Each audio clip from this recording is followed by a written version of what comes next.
Hello guys, welcome back to our YouTube channel. 70 ಸಬ್ಸ್ಕ್ರೈಬರ್ಸ್ಗೆ 479 ಫಾಲೋವರ್ಸ್ಗೆ good morning guys. ಬೆಳಗ್ಗೆ ಪಂಕಾಗಿ ರೆಡಿ ಆಗ್ಬಿಟ್ಟು ಪ್ರಾಕ್ಟೀಸ್ ಇತ್ತು ಅಂತ ಪ್ರಾಕ್ಟೀಸ್ಗೆ ಹೋಗ್ತಾ ಇದ್ದೆ. ಹಂಗೆ ಊಟ ಮಾಡಿರಲಿಲ್ಲ, ನಮ್ಮಮ್ಮ ಪಲಾವ್ ಮಾಡಿತ್ತು. ನೋಡಿ ಗೈಸ್, ನಮ್ಮ ಅಕ್ಕ ಆ ಥರ ಕಟ ಕೊಡ್ತಾಳೆ.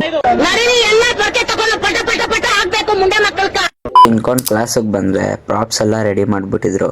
ಪ್ರಾಪ್ಸಲ್ಲಿ ಪ್ರಾಕ್ಟೀಸ್ ಮಾಡಬೇಕಿತ್ತಂತೆ. ಹಂಗೆ ನೋಡಿ ಗೈಸ್, ಎಲ್ಲರೂ ರೆಸ್ಟ್ ಮಾಡ್ತಾಯಿದ್ರು. ಪ್ರಾಕ್ಟೀಸ್ ಎಲ್ಲ ಮುಗಿಸ್ಕೊಂಡು ಫುಲ್ ಸುಸ್ತಾಗೋಗಿದ್ರು. ಹಂಗೂ ನಮ್ಮ ಮಹೇಶ್ ಅವ್ರು ಇನ್ನೂ ಪ್ರಾಕ್ಟೀಸ್ ಮಾಡ್ತಾನೆ ಇದ್ರು. ಆಮೇಲೆ ಪೇರೆಂಟ್ಸ್ಗಳು ಪ್ರಾಕ್ಟೀಸ್ ಮಾಡೋಕೆ ಬಂದಿದ್ರು. ನೋಡಿ ನಮ್ಮ ಅಕ್ಕವರು ಬಂದವ್ರೆ.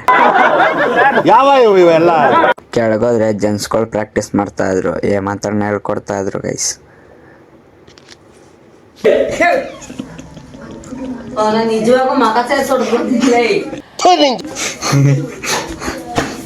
ಬೆಳಗ್ಗೆಯಿಂದ ಕಾಫಿನೇ ಕುಡ್ದಿರಲಿಲ್ಲ ಗೈಸ್. ಕುಡ್ದೇಟ್ಗೆ ಒಂಥರ ಸ್ವರ್ಗ ಗೈಸ್. ಯಾವ ಥರ ಇತ್ತು ಗೊತ್ತಾ, ಎಲ್ಲೂ ಸಿಗ್ದಿರೋ ಸ್ವರ್ಗ. ನೋಡಿ ಗೈಸ್, ನಮ್ಮ ಅಮ್ಮಂಗೆ ಎಸ್ಸಲ್ಲಿ ಹೇಳಿದ್ರು ಚೇರ್ ಮೇಲಿಂದ ಕಾಲೇ ತೆಗಿತಿರ್ಲಿಲ್ಲ. ಅಷ್ಟೇ ಗೈಸ್, ಇವತ್ತಿನ ವಿಷಯ ನಾಳೆ ಸಿಗೋಣ. ಬೈ.